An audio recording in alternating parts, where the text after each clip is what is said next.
vTiger CRM is a robust, open-source customer relationship management tool that helps businesses manage sales, marketing, and support.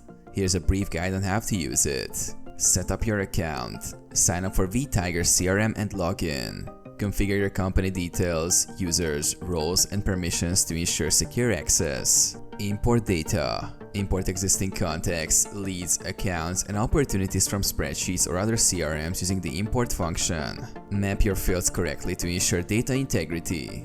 Contact and lead management. Organize your contacts and leads in their respective modules. Segment them using tags, filters, and lists. Track interactions and history for each contact. Sales automation. Create and manage opportunities in the sales module. Move opportunities through the sales pipeline stages and track progress. Set tasks, events, and reminders to stay on top of your sales activities. Marketing automation.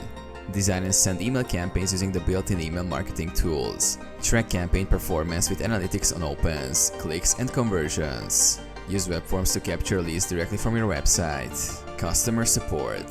Manage support tickets in the service module.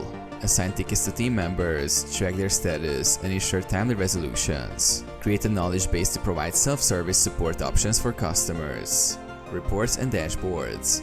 Generate customized reports to analyze sales, marketing, and support metrics. Use dashboards to get a real-time overview of key performance indicators. Integrations. Integrate vTiger CRM with other tools like email services, calendars, and third-party applications to streamline your workflows.